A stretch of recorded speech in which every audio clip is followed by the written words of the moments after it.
Hello दोस्तों, नमस्कार। आप सभी का स्वागत है career bye official YouTube channel. दोस्तों, आज हम आप सभी को इस वाले वीडियो में बताएंगे कि आप हिंदी कैसे पढ़ें, हिंदी किस तरीके से पढ़ें कि आपका बोर्ड एग्जाम में अच्छे से अच्छा नंबर आए। दोस्तों, आज हम आप सभी को बताने वाले हैं हिंदी को किस तरीके से पढ़ा जाता है। चलिए, क्या आज मैं एक प्रश्न पूछना चाहता हूँ कि क्या सच में हिंदी मुश्किल है या हम उसे गलत तरीके से पढ़ते हैं। तो दोस्तों, आज मैं आपको 5 ऐसे तरीके बताऊंगा जिससे आपका हिंदी मजबूत हो जाएगा और आसान भी बन जाएगा। यानी कि आपको एक ऐसा तरीका बताऊंगा ना कि हिंदी सबसे आसान विषय लगेगा। आइए मैं आपको 5 तरीके बताता हूं जिसको अगर आप लोग वो नियम, ये कानून अगर आप फॉलो कर लेंगे ना तो आपको हिंदी सबसे फेवरेट विषय आपको हिंदी लगने लगेगा। आइए आपको बताते हैं वो 5 टिप्स, तरीके या ट्रिक समझिए जिसको अगर आप फॉलो कर लेंगे ना तो आपकी हिंदी बेहतरीन तरीके से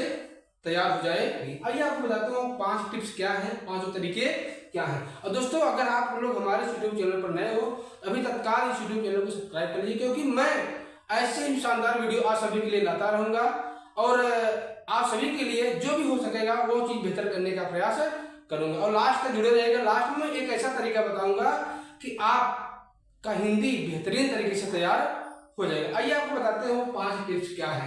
सबसे पहला टिप्स क्या है कि जो हिंदी है, हिंदी को रटना नहीं है, इसे समझना है। यानी हम हिंदी तो पढ़ लेते हैं, कोई पैराग्राफ लिखा रहता है हम पढ़ लेते हैं, मगर हमको समझ में क्यों हम पढ़ने के बाद क्या करते हैं, क्यों रटते हैं। तो रटना नहीं है, उसको समझना है, गहराई से समझना है वो क्या कहना चाहता है, उसका भाव क्या है। अगर आप सबको लगता है कि किस तरीके से हिंदी को समझा जाए तो आप कमेंट करिए, मैं उसका भी तरीका आपको बताऊंगा एक वीडियो बना करके। क्या करना है, हिंदी रटना नहीं केवल समझना है, क्योंकि हिंदी में रटने से नंबर नहीं आते हैं, समझने से नंबर। अगर आपको समझ में आ जाएगा ना आप अपने हिसाब से बेहतरीन तरीके से आप ले सकते हैं। लेकिन हिंदी में रटने से नंबर नहीं आते हैं, समझने से नंबर आता है। कहानी की तरफ समझो, सोचो। आप कोई किसी हिंदी पढ़ लिए हैं, कोई पैराग्राफ पढ़ लिए, आप उसको सोचिए आज हमने क्या पढ़ा। एक चित्र बनाइए अपने मन में, विजुअल तरीके से सोचिए आज हमने क्या पढ़ा। आप एकांत बैठ कर सोचिए आज हिंदी हमने ये पढ़ा, ये चीज पढ़ा है, इसको आप सोचिए। इससे क्या होगा ना आपकी याद करने की क्षमता बढ़ जाएगी। तो क्या है आपका कि रटना नहीं है, केवल समझना है। इसके बाद जो आपका दूसरा टिप्स है जो कि बहुत कम बच्चे इस्तेमाल करते हैं, अगर आप लोग ये दूसरा टिप्स अगर इस्तेमाल करेंगे रोज का रोज तो आपका ना जो हिंदी है पढ़ने का, समझने का, लिखने का तरीका और सोचने का तरीका बदल जाएगा। क्या है दूसरा टिप्स, देखिएगा कि आवाज में पढ़े।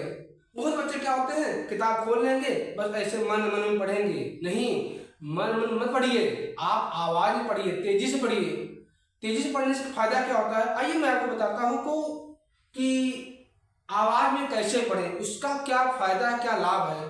आप लोग यही चाहते हैं ना क्यों हम आवाज में पढ़ें, क्यों तेजी आवाज में पढ़ें। उसका सबसे बड़ा कारण क्या है, सबसे बड़ा लाभ यह है कि उच्चारण आपका सुधरेगा। यानी जो भी चीज, जैसे कुछ शब्द होता है बोलने में कठिनाई होती है ना, अगर आप तेजी से बोलोगे ना तो आपका बोलने का जो उच्चारण है जो वो सुधर जाएगा।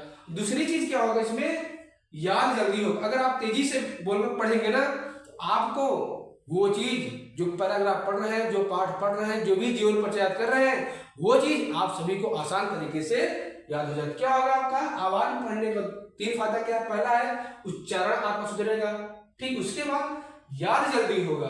क्या होगा, आपको याद जल्दी होगा। हाँ, ये तरीका जरूर अपनाइएगा। क्यों, क्योंकि अगर 95% लाना है हिंदी में अब की बार 2026-27 में आप सभी को ये सब तरीके अपनाने होंगे, क्योंकि यही तरीका अपनाकर टॉपर लोग बनते हैं। अगर आपको टॉपर बनना है ये तरीके आपको अपनाना पड़ेगा। आइए मैं आपको तीसरा बताता हूँ। तीसरा तरीका क्या है जो आवाज पढ़ने का है कि इससे क्या आपका आत्मविश्वास बढ़ेगा। जब आपको याद होगा, आप उसका भाव समझ जाएंगे ना, क्या होगा, इससे क्या होगा आपका कॉन्फिडेंस, आपका विश्वास बढ़ेगा हिंदी के प्रति, और आप हिंदी को आसान तरीके से सीखते चले जाएंगे और सबसे बेहतर बनते चले जाएंगे। आप सभी बच्चों से आगे निकल जाएंगे। तो क्या है आपका यही जो दूसरा टिप्स है बहुत ही इंपॉर्टेंट है, यानी जितने भी टिप्स मैं 5 बताने वाला हूँ वो टिप्स आप सभी के लिए कारगर साबित होने वाला है। ठीक है, आइए आपको बताते हैं जो तीसरा टिप्स क्या है। तीसरा टिप्स यह है कि कठिन शब्दों की छोटी कॉपी बनाइए, यानी जो भी कठिन शब्द लगे आप उसको एक कॉपी में लिख लीजिए। क्या करिए, आप एक छोटी सी कॉपी बनाइए, उसमें लिखिए। क्या करना है, कठिन शब्दों की छोटी कॉपी बनाइए, जिसमें क्या करना है कि आपको रोज 5 नए शब्द लिखना है। जो भी आपको लगे कि नया शब्द है उसको उस कॉपी में लिख लीजिए। इससे क्या होगा ना, आपका वोकैब यानी कि व्याकरण बेहतरीन हो जाएगा, उसका आपको एक नया अर्थ मिल जाएगा, नई जानकारी मिल जाएगी। ठीक है, क्या करना है कि कठिन शब्दों की छोटी कॉपी बनाना है, जिसमें आपको 5 नए शब्दों को लिखना है। ठीक है, अब आपको बताते हैं। तो दोस्तों उम्मीद करते हैं ये अभी जो मैं 3 टिप्स बताया हूं आप सभी को अच्छी तरीके से समझ में आया होगा। दोस्तों अगर समझ में आ रहा ना तो एक बार कमेंट जरूर करिए। अगर आपको ये भी लगता है कि किस तरीके से हम इन तरीकों को अपना जाए, कैसे इन टिप्स को फॉलो करें, तो मैं आप सभी के लिए वो भी वीडियो बना दूंगा। मगर ये जो तरीका मैं बता रहा हूँ ना 100% आप सभी को समझ में आता होगा। ठीक है, चलिए मैं आपको बताता हूँ कि आपका जो चौथा टिप्स है क्या है। चौथा टिप्स जो आपके हिंदी को बेहतर बनाने के लिए बहुत ही फायदेमंद, बहुत ही कारगर साबित होने वाला है। दोस्तों अब आप लोग क्लास 9 और 10 आ चुके हैं, आपका एक ही टारगेट होना चाहिए, सभी विषयों को तैयार करना। सबसे बड़ी समस्या होती है हिंदी को कैसे पढ़ें, क्या केवल पढ़ते जाएं, यही है हिंदी पढ़ना, या और कुछ तरीका होता है, किस तरीके से बच्चे टॉपर बनते हैं हिंदी में। ठीक है, आइए हम बताते हैं चौथा टिप्स आपका क्या है कि हिंदी केवल पढ़ना नहीं है, कि हिंदी सिर्फ पढ़ना काफी नहीं होता कि हम पढ़ लिए बस हो गया, नहीं। पढ़ने के साथ साथ आप जो क्वेश्चन जो हिंदी का चैप्टर पढ़ रहे हैं उसका जो पैराग्राफ है उस पैराग्राफ एक प्रश्न बनाइए, एक प्रश्न लिखिए, प्रश्न बनाइए उसका उत्तर लिखिए। ये होता है हिंदी पढ़ने का जो चौथा टिप्स है। ठीक, क्या है कि सिर्फ पढ़ना काफी नहीं होता है कि आप पढ़ लिए बस हो गया, हिंदी पढ़ लिए हैं। आपको याद भी होना चाहिए, आपको ये भी पता होना चाहिए कि हमने पढ़ा क्या है, उस जो पढ़े हैं क्या उससे कोई प्रश्न बन सकता है, आप प्रश्न बनाने का प्रयास करिए। तो ऐसे ही आपका जो हिंदी है ना, ऐसा ही तरीके से आपका हिंदी तैयार होगा, आसान हो जाएगा। ठीक है, तो आइए अब उसमें क्या होगा, इसका लाभ क्या है कि रोज एक प्रश्न लिखने का लाभ क्या है, क्या लाभ यह है कि जितना लिखोगे जितना सोचोगे, यानी आप ऐसा अगर कर लोगे ना, जितना लिखोगे उतना ही नंबर आपको मिलेगा। अगर आप परीक्षा में बैठ गए आपको पता ही नहीं चला हमको क्या लिखें, जब कुछ लिखोगे ही नहीं तो नंबर कहाँ से मिलेगा। इसीलिए कह रहा हूँ ये चौथा टिप्स भी आप सभी के लिए, आपको आपकी हिंदी जो है बेहतर बनाने के लिए बहुत ही कारगर साबित होगा। लाभ क्या है, जितना लिखोगे उतना नंबर पाओगे। आप चाहते हैं ना कि अच्छा नंबर लाना, आपको अच्छा लिखना पड़ेगा, ज्यादा लिखना पड़ेगा। ठीक है, ये है आपका चौथा टिप्स। आइए अब आपको बताते हैं। तो दोस्तों आपसे मैं एक क्वेश्चन करना चाहता हूँ, आप ये बताइए अगर आप क्लास 9 और 10 में पहुंच चुके हैं तो आप सभी के लिए एक प्रश्न है, आप कमेंट में जरूर लिखिएगा। प्रश्न ये है कि हिंदी गद्य कितने प्रकार के होते हैं, तो कमेंट जरूर करिए, अभी तत्काल कमेंट करिए। अब मैं ना अगर आप चाहते हैं कि इसका कोई ट्रिक बताएं तो मैं आप सभी को आश्वासन दिलाता हूँ, आप अगर लास्ट तक जुड़े रहेंगे ना कि जो 5 टिप्स बताया है, जो हमने क्वेश्चन पूछा है, इसका मैं एक ऐसा शानदार ट्रिक बताने वाला हूँ, शायद है कि ये यूट्यूब पर कहीं मिलेगा। ठीक है, तो केवल इसी यूट्यूब चैनल पर मिलेगा। दोस्तों लास्ट जुड़े रहेगा, मैं एक ऐसा ट्रिक बता दूंगा ना जिसको अगर आप याद कर लेंगे ना, एक बार देख लेंगे ना तो आपके दिमाग में धस जाएगा। ठीक है, आइए आपको बताते हैं जो 5वां टिप्स है हिंदी को बेहतर बनाने का, हिंदी को आसान तरीके से समझने का सबसे बेजोड़ तरीका, लाजवाब तरीका है। वो तरीका क्या है आइए देखते हैं। क्या है कि 3 बार रिवीजन रूल। 3 बार रिवीजन रूल क्या है सर जी, हमको समझाइए। बिल्कुल समझाऊंगा, आप चिंता ना करिए, मैं केवल आपके लिए यहाँ पढ़ाता हूँ, फ्री ऑफ कॉस्ट पढ़ाता हूँ, एक भी रुपए नहीं लेता हूँ। ठीक है, तो आप लोग बस हमारे चैनल जुड़िएगा और साथ ही साथ अपने दोस्तों को जरूर जोड़िएगा। ठीक है, तो प्रश्न क्या है आपका, हिंदी गद्य के कितने प्रकार होते हैं। कमेंट करिए, तुरंत तुरंत कमेंट करिए, जो कमेंट पहले करेगा सबसे पहले नाम उसी का मैं लूंगा, ठीक है। और हर एक वीडियो में उनका नाम लिया जाएगा। क्या आप चाहते हैं आपका नाम आए? दोस्तों कमेंट करिए, ठीक है। आइए आपको बताते हैं कि 5वां टिप्स क्या है। 3 बार रिवीजन रूल। 3 बार रिवीजन रूल क्या है? 3 बार दोहराने का नियम क्या है कि कैसे हम दोहराएं, कैसे रिवीजन करें 3 बार। उसमें क्या है कि सबसे पहला काम करो कि आप पहले दिन पढ़ो, यानी पहला दिन क्या करो कि आप पढ़ाई करो। पहले दिन क्या करो, आप पढ़ाई करिए। पढ़ाई करने के बाद क्या करिए, तीसरे दिन उसे दोहराने का, उसे रिपीट करने का प्रयास करिए। क्या करिए कि पहले दिन आप पढ़िए हिंदी को, पहले दिन आप बढ़िया से इत्मीनान से एकांत जगह बैठकर पढ़िए। उसके बाद तीसरे दिन क्या करना है, आपको उस चीज को दोहराना है, रिपीट करना है। जो चीज आप पढ़े हो उसको तीसरे दिन दोहराना है। उसके बाद सप्ताह के अंतिम दिन यानी 7वें दिन आप उस चीज को फिर से देखिए।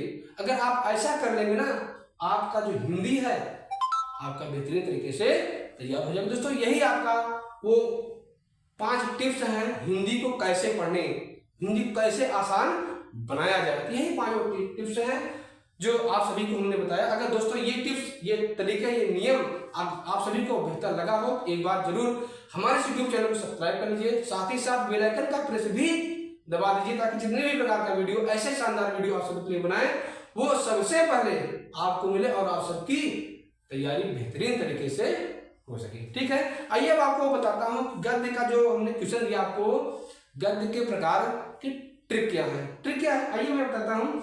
यहाँ लिखा है कि हिंदी गद्य के प्रकार। आइए मैं आपको कहानी के द्वारा बताता हूँ, वो ट्रिक बताता हूँ क्या है। ट्रिक क्या है कि कन्ना राजी आपके संस से। एक पिता अपने लड़की की शादी करना चाहते हैं, तो लड़के पिता से बात करते हैं कि जो हमारी लड़की है ना कन्ना, वो आपके पुत्र से, आपके सन से विवाह करने के लिए राजी हो गई है। आपके यानी जो कन्ना, हमारी कन्ना आपके संस से शादी करने के लिए राजी हो गई है। वो क्या है देखिए, ध्यान से देखिएगा। आइए बिल्कुल इधर देखिए, हाँ इधर आप तो करें, आप इधर देखिए, इधर इधर इधर, हाँ इधर देखिए। वो क्या है, कन्ना राजी आपके संस से। अब इसका मतलब क्या होता है, कन्ना, कन्ना क्या है, क्या का मतलब होता है इसमें, क्या का मतलब होता है कहानी, क्या का मतलब होता है कहानी, और न का मतलब होता है, न का मतलब होता है निबंध। क्या होता है, निबंध। और न का मतलब क्या होता है, नाटक। क्या होता है, नाटक। और रा का मतलब होता है रेखा चित्र। क्या होता है, रेखा चित्र। कमेंट करिए, कमेंट करिए। वीडियो अच्छा लग रहा हो तो उसको लाइक करिए और शेयर भी करिए अपने दोस्तों के साथ। और जी का मतलब होता है जीवनी। जी का मतलब क्या होता है, जीवनी। और आ का मतलब होता है आत्मकथा। कौन सी कथा, आत्मकथा। और प का मतलब होता है जो हम पत्र लिखते हैं। क्या लिखते हैं, पत्र। क्या लिखते हैं, पत्र। और संस का मतलब होता है, संस का मतलब होता है संस्मरण। क्या होता है, संस्मरण। यही आपका क्या है, हिंदी गद्य के इतने ही प्रकार होते हैं। दोस्तों उम्मीद करते हैं ये ट्रिक आप सभी को बेहतर तरीके से समझ में आया होगा। दोस्तों अगर समझ में आया तो एक बार मैं फिर से कहना चाहूंगा, आप लोग अगर ऐसे ही साथ देते रहेंगे ना, तो ऐसे ही शानदार ट्रिक आप सभी के लिए मैं लाता रहूंगा और हिंदी को इतना आसान बना दूंगा ना भाई साहब, शायद कोई ऐसा पढ़ाया होगा। और आप सभी को मैं ऐसा पढ़ा कर मैं ऐसा पढ़ा दूंगा कि आप सबको समझ में आएगा ही आएगा, 100% आएगा, ठीक है। तो उम्मीद करते हैं ये चीज, ये ट्रिक आप सभी को, ये रूल, ये टिप्स समझ में आए होंगे। दोस्तों मिलते हैं अगले वाले वीडियो में, तब तक के लिए धन्यवाद, सत श्री अकाल, राधे राधे, जय हिंद।